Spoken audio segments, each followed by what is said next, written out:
মহাগ্রন্থ আল কোরআনে হজরত ঈসা আলাইহিসসালামের নাম উল্লেখ করা হয়েছে মসিহ ঈসা ইবনে মারিয়াম।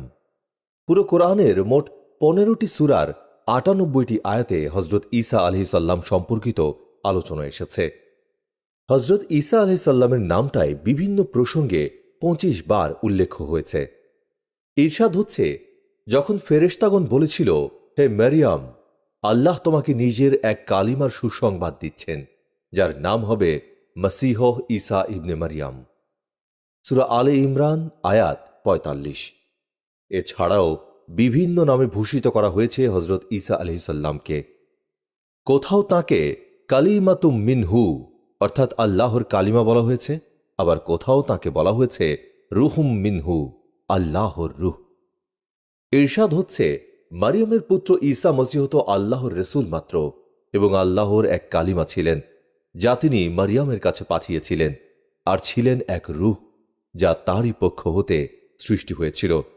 সূরা নিসা আয়াত ১৭১। হজরত ঈসা আলাইহিসসালামকে কালিমাতুম মিনহু, আল্লাহর কালিমা বলার কারণ হল তিনি পিতাবিহীন শুধুমাত্র আল্লাহর কুন হও কালিমা দ্বারা সৃষ্ট। আর রুহুম মিনহু, আল্লাহর রুহ বলার দ্বারা উদ্দেশ্য হল তিনি রুহওয়ালা ছিলেন এবং তার রুহ আল্লাহ তাআলা সরাসরি হজরত মারিয়াম আলাইহিসসালামের গর্ভে পাঠিয়ে দিয়েছিলেন, এটা বোঝানো। মূলত হজরত ঈসা আলাইহিসসালামের রুহকে আল্লাহর দিকে সম্বন্ধ করা হয়েছে শুধুমাত্র তার সম্মানার্থে। তাফসিরে তাওজিহুল কোরআন প্রথম খণ্ড পৃষ্ঠা ২৯৫। বাইতুল লাহাম বা বেথলেহাম জর্ডান নদীর পশ্চিম তীর অঞ্চলের একটি প্রসিদ্ধ শহর। আনুমানিক ৪ খ্রিস্টপূর্বাব্দে এখানেই হজরত ঈসা আলাইহিসসালাম জন্মলাভ করেন, সম্পূর্ণ অলৌকিকভাবে পিতাবিহীন শুধুমাত্র কুমারী মায়ের গর্ভ হতে। মানব সৃষ্টির এই পদ্ধতি অবলম্বনের রহস্য কি, তাও আল্লাহ সুবহানাহু ওয়া তাআলা বর্ণনা করে দিয়েছেন পবিত্র কোরআনে। পবিত্র কোরআনে আল্লাহ সুবহানাহু ওয়া তাআলা সূরা আম্বিয়ায় ৯১ নম্বর আয়াতে বলেছেন, এবং আমি তাঁকে ও তার পুত্রকে সমগ্র জগৎবাসীর জন্য এক নিদর্শন বানিয়েছিলাম। আল্লাহ তাআলা হজরত ঈসা আলাইহিসসালামের জন্মের ব্যাপারকে হজরত আদম আলাইহিসসালামের জন্মের সঙ্গে তুলনা করেছেন। সূরা আলে ইমরানে আল্লাহ সুবহানাহু ওয়া তাআলা আয়াত নম্বর ৫৯ থেকে ৬০ বলেছেন, আল্লাহর নিকট ঈসার দৃষ্টান্ত আদমের মতো। আল্লাহ তাকে মাটি হতে সৃষ্টি করেন, তারপর তাকে বলেন, হয়ে যাও, ফলে সে হয়ে যায়। সত্য সেটাই যা তোমার প্রতিপালকের পক্ষ হতে এসেছে, সুতরাং তুমি সন্দেহকারীদের অন্তর্ভুক্ত হও না। অর্থাৎ আল্লাহ সুবহানাহু ওয়া তাআলা আদম আলাইহিসসালামকে যেমন পিতামাতা ছাড়া শুধু কুন কালিমা দ্বারা সৃষ্টি করেছেন, তেমনি ঈসা আলাইহিসসালামকেও পিতা ছাড়া শুধু মায়ের মাধ্যমেই কুন কালিমা দ্বারা সৃষ্টি করেছেন। হজরত ঈসা আলাইহিসসালাম ও তার মা মারিয়াম আলাইহিসসালাম সম্পর্কে এটাই মহাসত্য কথা। এর বিপরীত যত কল্পনা জল্পনা আছে, যেমন ইহুদিদের জঘন্য উক্তি হজরত ঈসা আলাইহিসসালাম জারজ সন্তান, নাউজুবিল্লাহ, এবং খ্রিস্টানদের শিরকি উক্তি হজরত ঈসা আলাইহিসসালাম আল্লাহর পুত্র, নাউজুবিল্লাহ, এই সবই মন গড়া মিথ্যা, বানোয়াট এবং ভিত্তিহীন। সূরা আলে ইমরানের ৫৯ থেকে ৬০ নম্বর আয়াতে আল্লাহ সুবহানাহু ওয়া তাআলা বলেছেন, সত্য সেটাই যা তোমার প্রতিপালকের পক্ষ হতে এসেছে, সুতরাং তুমি সন্দেহকারীদের অন্তর্ভুক্ত হও না। আল্লাহ আরও বলেন, এই হল মারিয়ামের পুত্র ঈসা, তার সম্পর্কে এটাই সত্য যে সম্পর্কে তারা তর্ক বিতর্ক করছে। আরবের বনি ইসরায়েলগণ যখন ব্যক্তিগত ও সামাজিকভাবে বিভিন্ন পাপাচারে লিপ্ত হয়েছিল, রীতিমতো আল্লাহর বিধানের অপব্যাখ্যা ও অস্বীকার করে যাচ্ছিল। নিজেরা তো আল্লাহর বিধান মানতই না, অন্যদেরকেও মানতে দিত না। সুদ, ঘুষ ও অন্যের সম্পদ আত্মসাৎ তাদের পেশায় পরিণত হয়েছিল। নিজেদের ইচ্ছামতো অনেক হালাল বস্তুকে হারাম আর হারাম বস্তুকে হালাল করে নিয়েছিল। নবীদের দাওয়াত ও শিক্ষাকে না মেনে উল্টো তাদের সঙ্গে দুশমনি শুরু করেছিল। বহু নবীকে তারা নির্মমভাবে হত্যা পর্যন্ত করেছিল। শেষ পর্যায়ে বর্বর ইহুদি গোষ্ঠী হজরত ইয়াহইয়া আলাইহিসসালামকে নির্মমভাবে শহীদ করে। ইহুদিদের এমন বর্বর, নিষ্ঠুর ও অন্ধকারাচ্ছন্ন সময়েই হজরত ঈসা আলাইহিসসাল্লাম নবুয়াতের শাহী মুকুট লাভ করেন। হজরত ঈসা আলাইহিসসাল্লাম কত বছর বয়সে নবুয়াত লাভ করেছেন? এমন প্রশ্নের জবাবে কেউ বলেছেন তিনি সম্ভবত 40 বছর বয়সের পূর্বেই নবুয়াত ও কিতাব প্রাপ্ত হয়েছিলেন।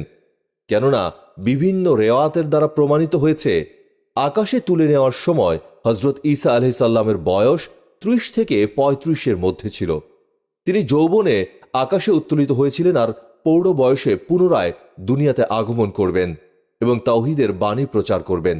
নবুয়ত লাভ করার পর হজরত ঈসা আলাইহিসসাল্লাম দিগ্ভ্রান্ত বনি ইসরায়েলকে এক আল্লাহর বিশ্বাস ও আনুগত্যের দাওয়াত দেন। সত্য ও সঠিক পথের দিশাদানে তার চেষ্টা ও ব্যাকুলতার শেষ ছিল না। সুধীজনদেরকে ইলমি মজলিসে, সন্ন্যাসীদেরকে সাধনালয়ে, বাদশাহ ও মন্ত্রীদেরকে রাজদরবারে, সাধারণ ও বিশেষ ব্যক্তিদেরকে মাহফিলে গিয়ে তাওহীদ বা একত্ববাদের দাওয়াত দিতেন। এমনকি হাটে, মাঠে, ঘাটে যাকে যেখানে পেতেন এক আল্লাহর ভয় ও ইবাদতেরই দাওয়াত দিতেন। হজরত ঈসা আলাইহিসসালাম বনি ইসরায়েলকে তাওহীদ বা একত্ববাদের দাওয়াত ও শিক্ষা দেওয়ার পর একত্ববাদের পথকেই সরল সোজা পথ হিসেবে আখ্যায়িত করেছেন। আল্লাহ সুবহানাহু ওয়া তাআলা বলেন, অথচ মসীহ বলেছিল, হে বনি ইসরায়েল, তোমরা আল্লাহর ইবাদত করো, যিনি আমারও প্রতিপালক এবং তোমাদেরও প্রতিপালক। সূরা মায়েদা আয়াত 72। অপর এক আয়াতে আল্লাহ সুবহানাহু ওয়া তাআলা আরও বলেন, নিশ্চয়ই আল্লাহ আমারও প্রতিপালক এবং তোমাদেরও প্রতিপালক, সুতরাং তোমরা তাঁরই ইবাদত করো, এটাই সরল পথ। সূরা যুখরুফ আয়াত 64। হজরত ঈসা আলাইহিসসালাম বনি ইসরায়েলকে শুধু তাঁর নবুয়ত ও রিসালাতের কথাই বলেননি, বরং তাঁর পরে আগমনকারী পৃথিবীর সর্বশেষ নবী হজরত মুহাম্মদ মুস্তাফা সাল্লাল্লাহু আলাইহি সাল্লামের শুভাগমনেরও সুসংবাদ দিয়েছেন। সূরা সফ এর আয়াত নম্বর 6 আল্লাহ সুবহানাহু ওয়া তাআলা বলেন, আর স্মরণ করো সেই সময়কে যখন ঈসা ইবনে মারইয়াম বলেছিল, হে বনি ইসরায়েল, আমি তোমাদের কাছে আল্লাহর রসূল হয়ে এসেছি। আমার পূর্বে যে তাওরাত ছিল তার সমর্থনকারী রূপে এবং সেই রাসূলের সুসংবাদদাতা রূপে যিনি আমার পরে আসবেন এবং যার নাম হবে আহমদ। হজরত ঈসা আলাইহিসসালাম তাওহীদ বা একত্ববাদেরই দাওয়াত দিয়েছেন, একথা খ্রিস্টানদের বাইবেলেও উল্লেখ আছে। হজরত ঈসা আলাইহিসসালাম একেবারে দোলনা থেকে শুরু করে ঊর্ধ্বারোহণের আগ পর্যন্ত পূর্ণ সময় বনি ইসরায়েলকে তাওহীদ বা একত্ববাদেরই দাওয়াত দিয়ে গেছেন। বিশ্বনবী হজরত মুহাম্মদ সাল্লাল্লাহু আলাইহি ওয়াসাল্লামের শুভাগমনের সুসংবাদ ও তার আনিত দিনকে মেনে নেওয়ার তাগিদ দিয়ে গেছেন। কিয়ামত সংঘটিত হওয়ার পূর্বে পুনরায় যখন দুনিয়ায় আসবেন তখনও তিনি তাওহীদেরই দাওয়াত দেবেন এবং শেষ নবীর উম্মত হিসেবে দিন বিজয়ের সংগ্রামে ব্যাপৃত হবেন। এগুলো আমাদের ইসলাম ধর্মের প্রতিষ্ঠিত বিশ্বাস এবং আকীদার অন্তর্ভুক্ত বিষয়। অতএব অস্পষ্টতা বা সংশয়ের কোনো অবকাশ নেই। আল্লাহ তাআলা সব নবী রাসূলকেই কিছু না কিছু মোজেজা বা অলৌকিক নিদর্শনাবলী দিয়েছেন উম্মতের কাছে তাদের নবুয়ত ও রিসালাতের সত্যতা প্রমাণের জন্য। এরই ধারাবাহিকতায় হজরত ঈসা আলাইহিসসালামকেও দিয়েছিলেন বড় বড় 5টি মুজিজা। এক্ষেত্রে আল্লাহ সুবহানাহু ওয়া তাআলার স্বাভাবিক নিয়ম হল যে উম্মতের মধ্যে যে বিষয়ের প্রচলন বেশি ছিল তাদের নবী রাসূলকে তিনি ওই বিষয়েরই মুজিজা দিয়েছেন। অন্যথায় এই বলে কেউ আপত্তি করতে পারে যে প্রশিক্ষণ নিলে আমরাও এমন অলৌকিক বিষয় দেখাতে পারব। হজরত ঈসা আলাইহিসসালামের যুগে তাঁর সম্প্রদায়ের লোকজন চিকিৎসাবিদ্যায় পারদর্শী ছিল, তাই আল্লাহ সুবহানাহু ওয়া তাআলা তাকেও মুজিজা স্বরূপ চিকিৎসাবিদ্যা সম্পর্কিত অলৌকিক ক্ষমতা দিয়েছিলেন। সুতরাং তিনি যদি মাটির দ্বারা পাখির সুরত তৈরি করে তাতে ফু দিতেন তাহলে তা সত্যিকারে জীবিত পাখি হয়ে আকাশে উড়ত। তিনি জন্মান্ধ ও কুষ্ঠ রোগীর গায়ে হাত বুলিয়ে দিলে তারা সম্পূর্ণ সুস্থ হয়ে যেত, যার সামনে ওই সময়ের চিকিৎসাবিদ্যা ও সেরা বিশেষজ্ঞরাও ব্যর্থ প্রমাণিত হয়েছে।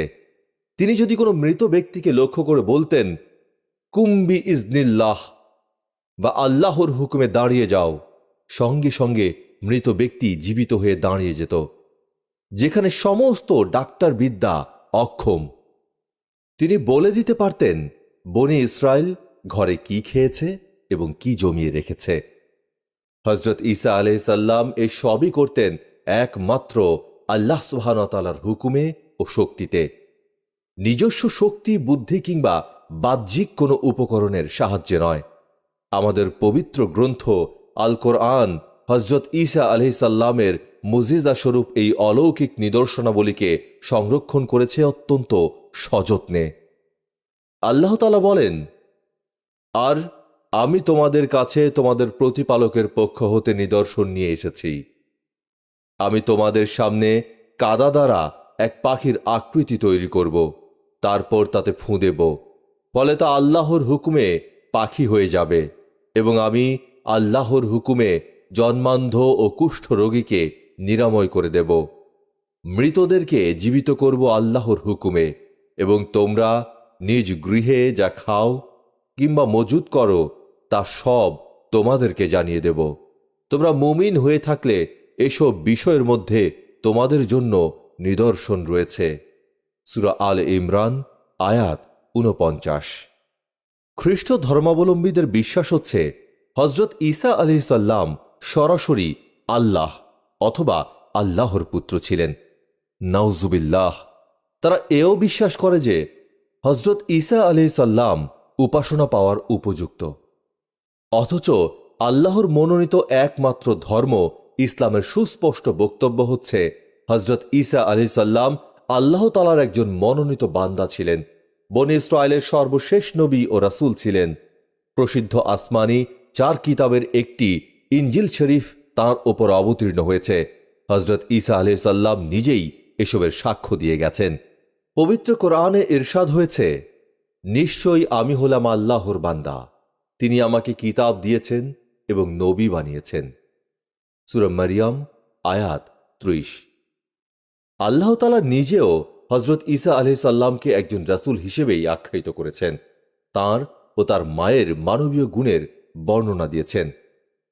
পবিত্র কোরআনের সূরা মায়েদায় ৭৫ নম্বর আয়াতে আল্লাহ সুবহানাহু ওয়া তাআলা বলেন, মসীহ ইবনে মারিয়াম তো একজন রাসূলই ছিলেন, এর বেশি কিছু নয়।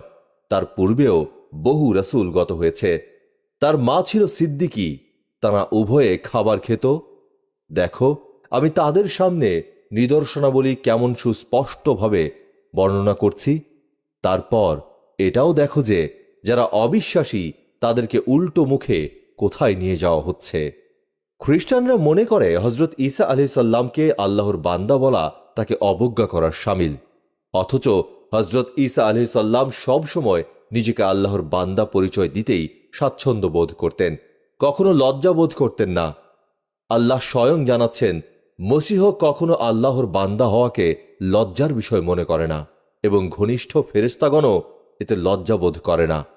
বস্তুত যে কেউ আল্লাহর ইবাদত বন্দিগিতে লজ্জা বোধ করবে ও অহমিকা দেখাবে, সে ভালো করেই জেনে রাখুক আল্লাহ সুবহানাহু ওয়া তাআলা তাদের সবাইকে তার নিকট একত্র করবেন। সূরা নিসা আয়াত ১৭২। খ্রিস্টানরা হজরত ঈসা আলাইহিস সালামকে সরাসরি আল্লাহ অথবা আল্লাহর পুত্র সাব্যস্ত করে নিয়েছে। আল্লাহকে বাদ দিয়ে অথবা আল্লাহর সঙ্গে সঙ্গে হজরত ঈসা আলাইহিস সালামেরও উপাসনা করছে। বিকৃত ও অচল বাইবেলকে মুক্তি ও বেহেশত লাভের সঠিক পথ আখ্যায়িত করে সমাজের সহজ সরল মানুষকে বিভ্রান্ত করছে। সোজা পথ থেকে নিয়ে যাচ্ছে উল্টো দিকে, জাহান্নামে। অথচ হজরত ঈসা আলাইহিস সালাম কখনোই আল্লাহ বা আল্লাহর পুত্র ছিলেন না, বরং অন্য নবীদের মতো তিনিও এক আল্লাহকেই রব হিসেবে বিশ্বাস করেছেন। নিজেও এক আল্লাহর ইবাদত করেছেন, বনী ইসরায়েলকেও এক আল্লাহর ইবাদত করার ও তাঁকেই ভয় করার নির্দেশ দিয়েছেন। সঙ্গে সঙ্গে কুফর ও শিরকের মন্দ পরিণাম সম্পর্কে শুনিয়েছেন সুস্পষ্ট সতর্কবাণী। সূরা মায়েদার ৭২ নম্বর আয়াতে আল্লাহ সুবহানাহু ওয়া তাআলা ইরশাদ করেছেন, যারা বলে মারিয়ামের পুত্র মসীহ আল্লাহ, নিশ্চয়ই তারা কাফির হয়ে গিয়েছে। অথচ মসীহ বলেছিল, হে বনী ইসরায়েল, তোমরা আল্লাহর ইবাদত করো, যিনি আমারও প্রতিপালক এবং তোমাদেরও প্রতিপালক। নিশ্চয়ই যে ব্যক্তি আল্লাহর সঙ্গে কাউকে শরিক করে, আল্লাহ সুবহানাহু ওয়া তাআলা তার জন্য জান্নাত হারাম করে দিয়েছেন, তাঁর ঠিকানা জাহান্নাম, আর জালিমদের কোনো সাহায্যকারী নেই। খ্রিস্টানদের বিশ্বাস মতে আল্লাহ তিনজন, আর হয়তো ঈসা আলাইহিস সালাম তাদেরই একজন হয়ে তিনিও আল্লাহ। অথচ আল্লাহ তাআলা এটাকে সুস্পষ্ট কুফরি আখ্যা দিয়েছেন এবং একমাত্র তিনি ছাড়া আর কোনো ইলাহ নেই এই মর্মে দ্ব্যর্থহীন ভাষায় ঘোষণা দিয়েছেন। সূরা মায়েদার ৭৩ নম্বর আয়াতে আল্লাহ সুবহানাহু ওয়া তাআলা বলেছেন, আর তারাও নিশ্চয় কাফির হয়ে গেছে যারা বলে আল্লাহ তিনজনের মধ্যে তৃতীয় জন, অথচ এক ইলাহ ব্যতীত আর কোনো ইলাহ নেই। তারা যদি তাদের এ কথা থেকে নিবৃত্ত না হয়, তবে তাদের মধ্যে যারা কুফরিতে লিপ্ত হয়েছে তাদেরকে যন্ত্রণাদায়ক শাস্তি স্পর্শ করবে। হযরত ঈসা আলাইহিস সালাম দুনিয়াতে নিজেকে প্রভু দাবি করেছিলেন কিনা এ মর্মে আল্লাহ তাআলা তাকে কিয়ামত দিবসে জিজ্ঞাসা করবেন। তখন তিনি যে জবাব দেবেন পবিত্র কোরআনে তাও বিবৃত হয়েছে। পবিত্র কোরআনে আল্লাহ তাআলা ইরশাদ করেন, আর সেই সময়ের বর্ণনা শোনাও যখন আল্লাহ বলবেন, হে ঈসা ইবনে মারিয়াম, তুমি কি মানুষকে বলেছিলে যে তোমরা আল্লাহকে ছেড়ে আমাকে ও আমার মাকে মাবুদ রূপে গ্রহণ করো? সে বলবে, আমি তো আপনার সত্তাকে পবিত্র বিশ্বাস করি। আমার সাধ্য নেই যে আমি এমন কথা বলবো যে কথা বলার কোনো অধিকার আমার নেই। আমি এরূপ বলে থাকলে আপনি অবশ্যই তা জানতেন। আমার অন্তরে যা গোপন আছে আপনি তো তাও জানেন, কিন্তু আপনার গুপ্ত বিষয় আমি জানি না। নিশ্চয় আপনি অদৃশ্যের বিষয় সম্পর্কে ভালো জানেন। আপনি আমাকে যে বিষয়ের আদেশ করেছিলেন তা ছাড়া অন্য আর কিছুই আমি তাদেরকে বলিনি। তা এই যে তোমরা আল্লাহর ইবাদত করো, যিনি আমারও প্রতিপালক এবং তোমাদেরও প্রতিপালক। আর যতদিন আমি তাদের মধ্যে ছিলাম ততদিন আমি তাদের অবস্থা সম্পর্কে অবগত ছিলাম। তারপর আপনি যখন আমাকে তুলে নিয়েছেন তখন আপনি স্বয়ং তাদের তত্ত্বাবধায়ক থেকেছেন। বস্তুত আপনি সব কিছুরই সাক্ষী। সূরা মায়েদা আয়াত ১১৬ থেকে ১১৭। মোদ্দা কথা, হযরত ঈসা আলাইহিস সালাম আল্লাহর মনোনীত বান্দা ছিলেন। উদ্ধারণের আগে পর্যন্ত পূর্ণ সময়ে তাওহীদ একত্ববাদের দাওয়াত দিয়েছেন। কিয়ামতের আগে পুনরায় পৃথিবীতে এসে তাওহীদেরই দাওয়াত দেবেন। এগুলো আমাদের ইসলাম ধর্মের বিশ্বাসের অন্তর্ভুক্ত। এখান থেকে এক চুল পরিমাণও দূরে সরার অবকাশ নেই।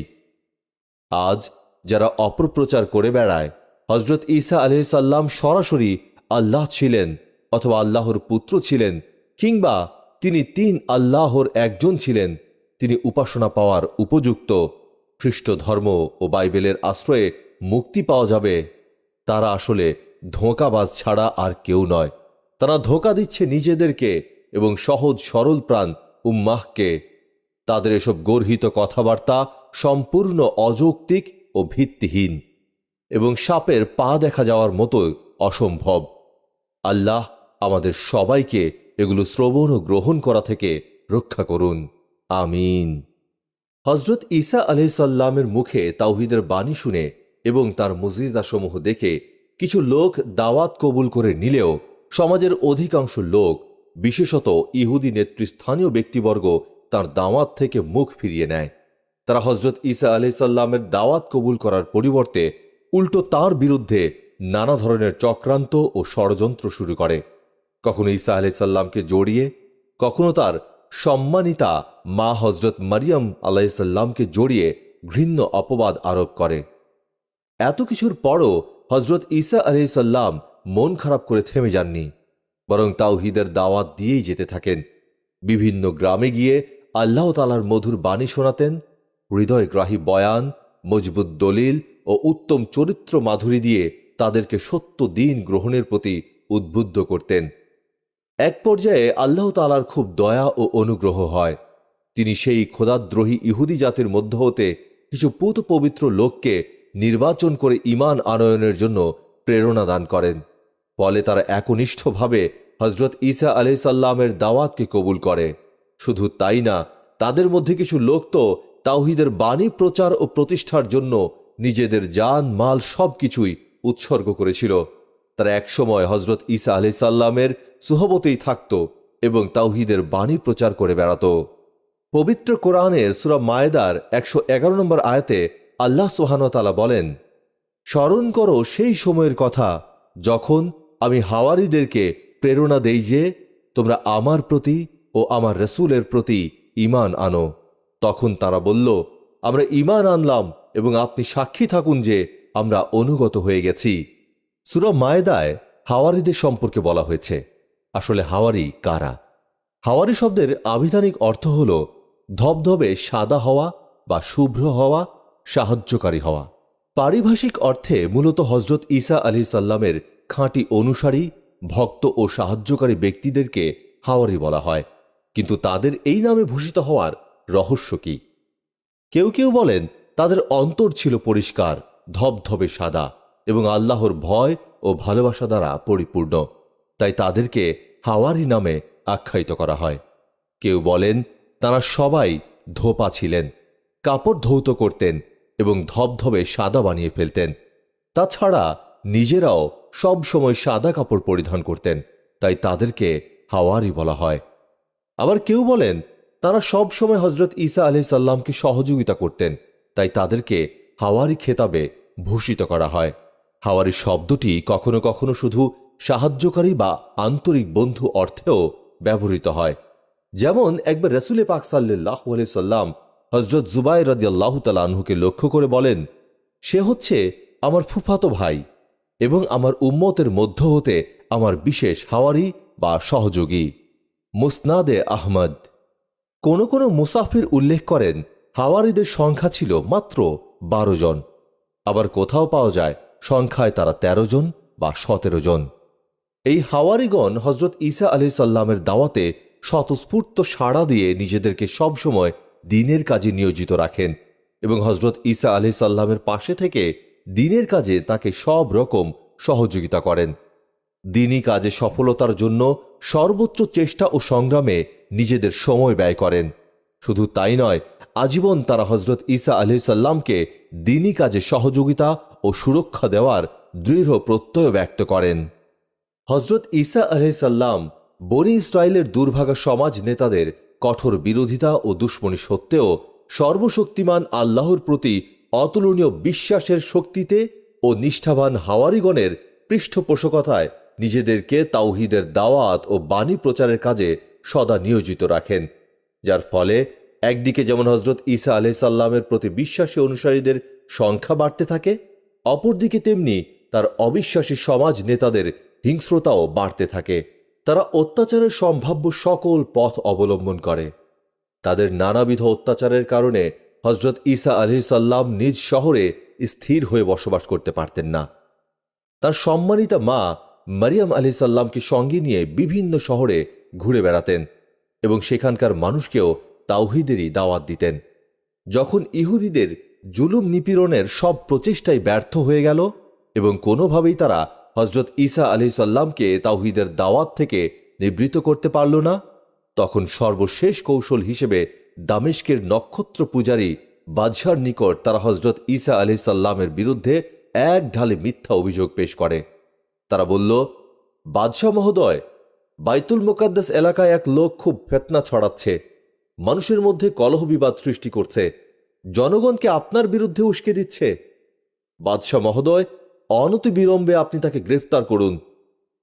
বাদশাহ ক্ষুব্ধ হয়ে বাইতুল মুকাদ্দাসের গভর্নরের নিকট ফরমান লিখে পাঠান, সেই ব্যক্তিকে গ্রেফতার করা হোক এবং শুলে চড়িয়ে মৃত্যুদণ্ড কার্যকর করা হোক এবং জনগণের শান্তি ও নিরাপত্তা নিশ্চিত করা হোক। বাইতুল মুকাদ্দাসের গভর্নর ফরমানপত্র হাতে পাওয়ার সঙ্গে সঙ্গে কতিপয় ইহুদি বর্বরদের সাথে নিয়ে ওই ঘরটি অবরোধ করে ফেলে, যেখানে হজরত ঈসা আলাইহিস সালাম তার 12 জন হাওয়ারী সহ অবস্থান করছিলেন। ঘটনার দিনটি ছিল শুক্রবার বাদ আসর। হজরত ঈসা আলাইহিস সালাম অনুভব করলেন হয় নিজেদেরই বের হতে হবে, না হয় তারাই জোর করে ঘরে প্রবেশ করবে, এছাড়া অন্য কোনো উপায়ও নেই। তখন তিনি তার হাওয়ারীদের লক্ষ্য করে বললেন, তোমাদের মধ্যে এমন কেউ আছে কি যাকে আমার মতো আকৃতি দেয়া হবে এবং আমার পরিবর্তে তাকে গ্রেপ্তার করে শহীদ করা হবে?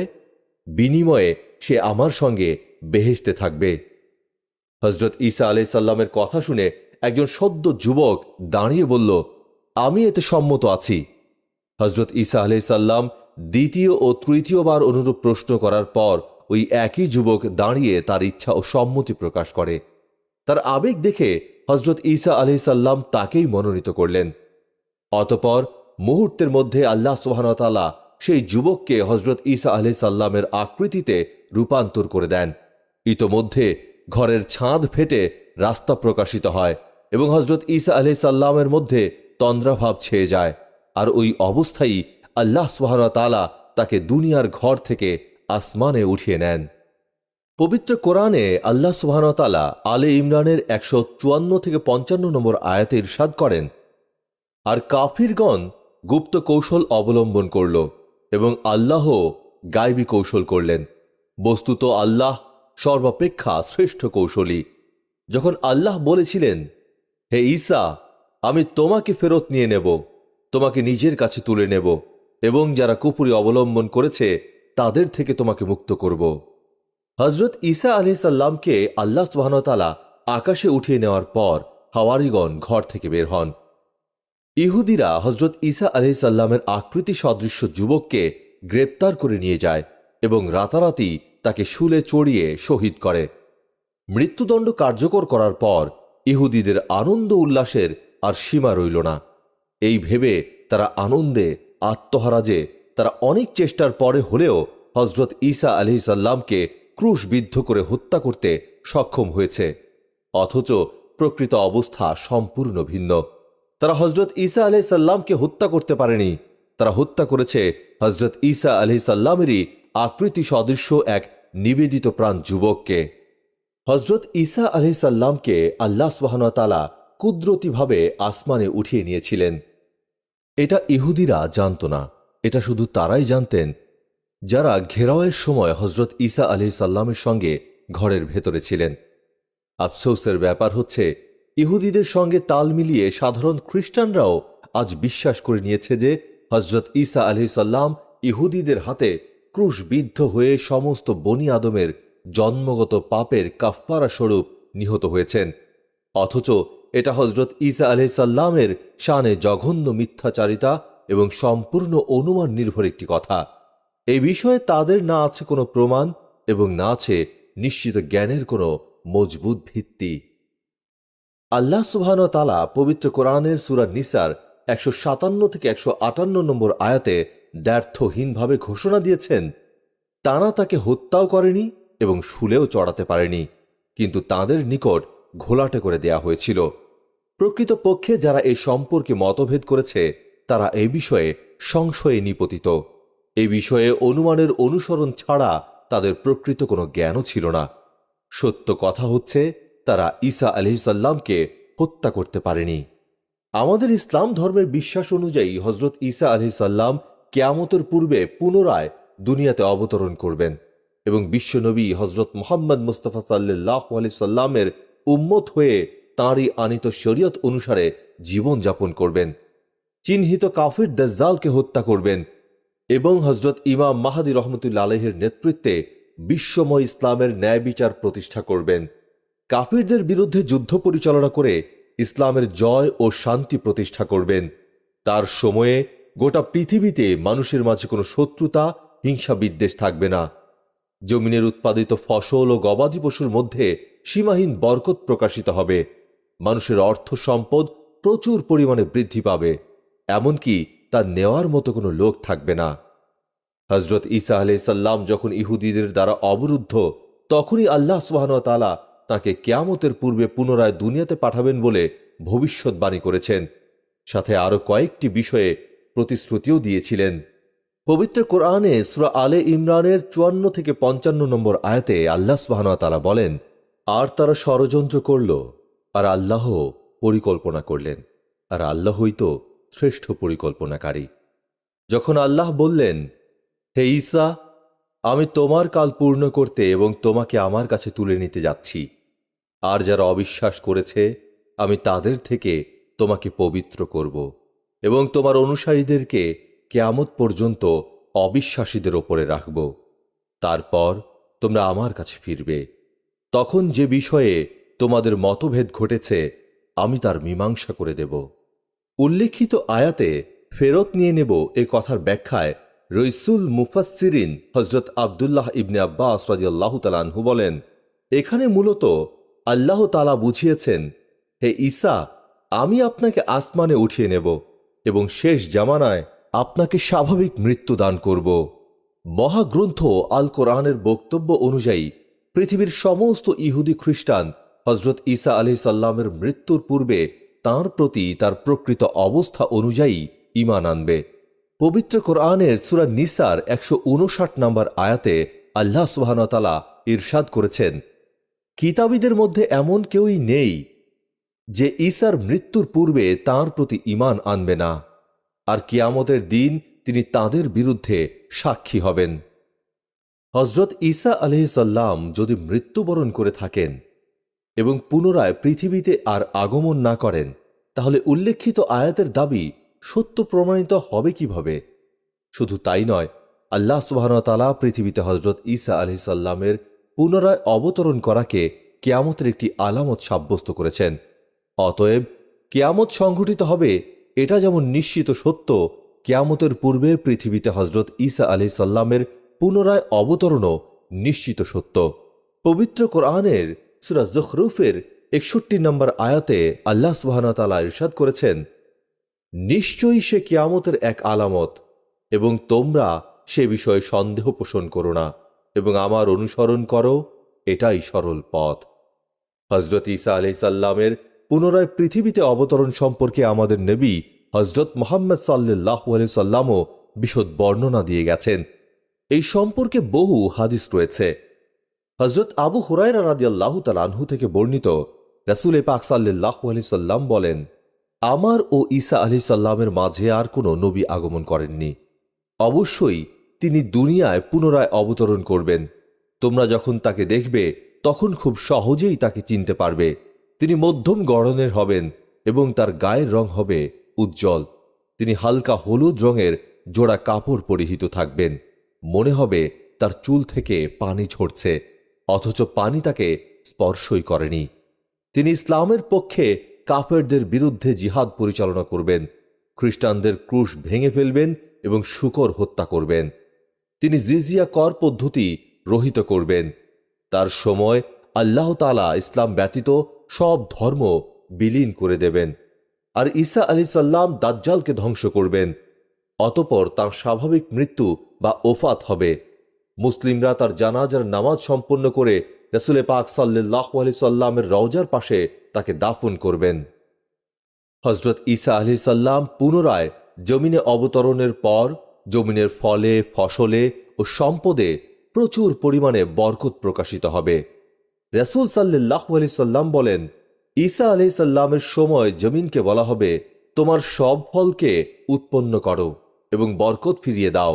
তখন একটি ডালিম এত বড় হবে যে একদল লোক তা খেয়ে শেষ করতে পারবে না এবং তার খোসার নিচে অনেক লোক ছায়া গ্রহণ করতে পারবে। আর দহনকৃত দুধের মধ্যে এত পরিমাণ বরকত হবে যে একটি ওটের দুধ বিশাল একটি জামাতের জন্য এবং একটি গাভীর দুধ একটি গোত্রের জন্য যথেষ্ট হয়ে যাবে, আর একটি বকরির দুধ একটি পরিবারকে তৃপ্ত করে দেবে। হজরত ঈসা আলাইহিস সালাম যখন পুনরায় আগমন করবেন, তখন পৃথিবীতে দাজ্জালের আবির্ভাব হবে। সে তার ধোঁকাবাজি ও প্রতারণার জাল বিস্তার করে মানুষকে বিপথগামী করবে। সে নিজেকে প্রথমে মসীহ, অবশেষে নিজেকে খোদা বলে দাবি করবে। হজরত ঈসা আলাইহিস সালাম তার সেই ধোঁকা ও প্রতারণা থেকে উম্মাহকে রক্ষা করার কাজে আত্মনিয়োগ করবেন। তিনি দাজ্জাল ও তার বাহিনীর বিরুদ্ধে যুদ্ধ পরিচালনা করবেন এবং দাজ্জালকে লুদ ফটকের নিকট পেয়ে সেখানেই তাকে হত্যা করবেন। হজরত আবু হুরায়রা রাদিয়াল্লাহু তাআলা আনহু থেকে বর্ণিত এক হাদিসে রাসূল পাক সাল্লাল্লাহু আলাইহি সাল্লাম বলেন, যখন আল্লাহর দুশমন দাজ্জাল ঈসা আলাইহিস সালামকে দেখবে, তখন সে এমনভাবে গলে যাবে লবণ যেমন পানিতে গলে যায়। আল্লাহ সুবহানাহু ওয়া তাআলা দাজ্জালকে ঈসা আলাইহিস সালামের হাতে ধ্বংস করবেন। ঈসা আলাইহিস সালাম তাকে হত্যা করে তার রক্তমাখা অস্ত্র মুসলিমদের দেখাবেন। আল্লাহর হুকুম অনুযায়ী হজরত ঈসা আলাইহিস সালাম নির্দিষ্ট আয়ু শেষ হওয়ার পর স্বাভাবিকভাবেই ইন্তেকাল করবেন এবং বিশ্বনবী হজরত মুহাম্মদ সাল্লাল্লাহু আলাইহি সাল্লামের রওজার পাশেই তাঁর দাফন হবে।